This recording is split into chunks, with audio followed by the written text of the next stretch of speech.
لا موجود إلا الله لا مشهود إلا الله لا مقصود إلا الله لا مقصود إلا الله. بسم الله الرحمن الرحيم. الحمد لوليه والصلاة على أهلها. أما بعد فأعوذ بالله من الشيطان الرجيم. وذروا ظاهر الإثم وباطنه. وقال تعالى: يا أيها الذين آمنوا لم تقولون ما لا تفعلون.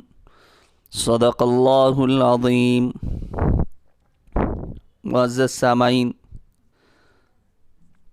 آج ہر انسان کامیابی اور نجات چاہتا ہے. وہ ہر لین میں کامیاب ہونا چاہتا ہے، ہر معاملے میں اچھے سے اچھی زندگی گزارنا پسند کرتا ہے.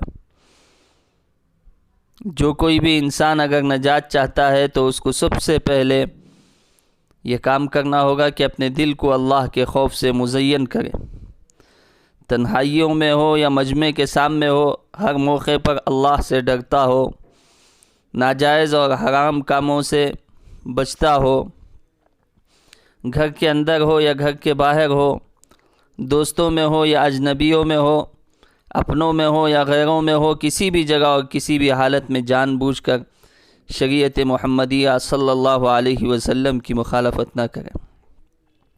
احکام خداوندی کی خلاف ورزی سے ہر حال میں اپنے آپ کو بچائے، یعنی اس کا ظاہر اور باطن یکساں ہو اور قول و عمل میں موافقت ہو، جو کہتا ہو وہی کرتا ہو.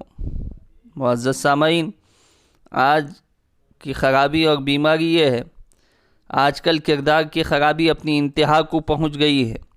انسان ایک دوسرے کو دھوکہ دینے اور عیاری مکاری کا اظہار کرنے میں اتنا بے باک ہو گیا ہے کہ خدائے وحدہ لا شریک لہ کو بھی دھوکہ دینے کی ناکام کوشش کرنے لگتا ہے.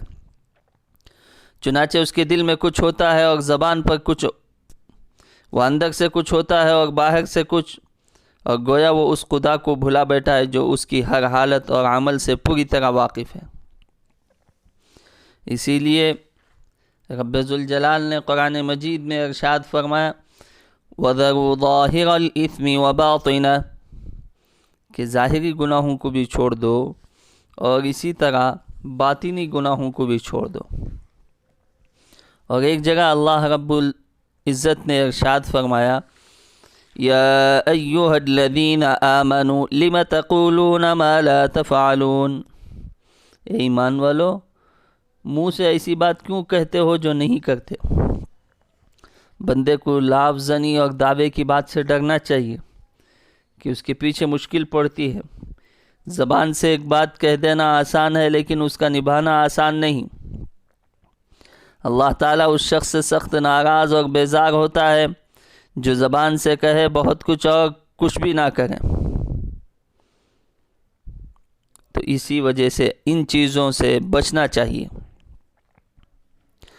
اب جناب محمد رسول اللہ صلی اللہ علیہ وسلم نے ایک روایت میں ارشاد فرمایا، آپ سے پوچھا گیا کہ کون سا انسان سب سے افضل اور بہتر ہے. آپ علیہ السلام نے ارشاد فرمایا: وہ انسان جس کا دل مخموم اور زبان سچی ہو سب سے افضل ہے. صحابہ نے عرض کیا: یا رسول اللہ، زبان کا سچا ہونا تو سمجھ میں آ گیا، لیکن مخموم القلب کا کیا مطلب ہے؟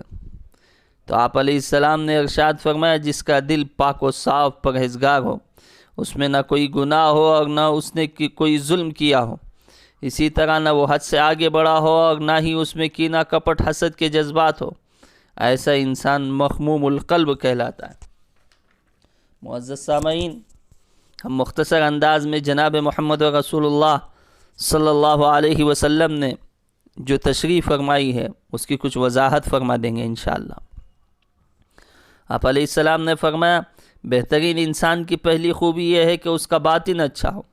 صحابہ نے جب اس کی تفصیل آپ سے دریافت کی تو نبی کریم صلی اللہ علیہ وسلم نے باطن کی اچھائی کو واضح کرتے ہوئے 5 اہم باتوں کا تذکرہ فرمایا، جن کو اپنانے والا، جن کو اختیار کرنے والا، جن کو اپنی زندگی میں لانے والا کبھی ناکام نہیں ہو سکتا، نامراد نہیں ہو سکتا، کبھی وہ خائف نہیں ہو سکتا. سب سے پہلے فرمایا ہوا النقی، باطن کے اچھا ہونے کا مطلب یہ ہے کہ انسان کا دل صاف ستھرا ہو، نہ اس میں عداوت و دشمنی ہو اور نہ ہی غرور و تکبر ہو، اور جذبہ انتقام بھی نہ ہو، یعنی بدلہ لینے کا جذبہ نہ ہو۔ بہت سارے انسانوں کے اندر بہت سارے لوگ ایسے ہوتے ہیں جو ان صفات سے متصف نہیں ہوتے ہیں، بہت ہی کم انسان ایسے ہوتے ہیں جن میں عداوت اور دشمنی کا جذبہ نہیں ہوتا ہے، غرور اور تکبر نہیں ہوتا ہے، بدلہ لینے کا جذبہ نہیں ہوتا ہے، اور اسی طرح فریب کاری اور دھوکہ دہی کی غلاظت سے پاک و صاف ہو، خلق خدا یعنی اللہ کی مخلوق کی محبت سے دل لبریز ہو، عفو و درگزر کا مادہ پورے طور پر اس میں موجود ہو، اور اللہ کی مخلوق کو معاف کرنے کا ہنر وہ جانتا ہو، یہ انسان مخموم القلب کہلاتا ہے۔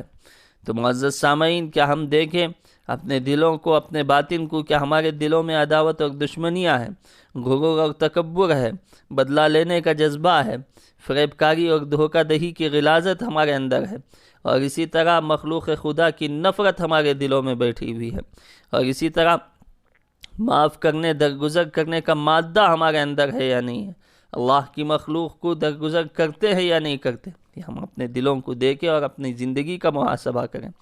اللہ تعالیٰ سے دعا ہے کہ اللہ تبارک و تعالیٰ ہم تمام کے ظاہر اور باطن کو یکساں بنائے۔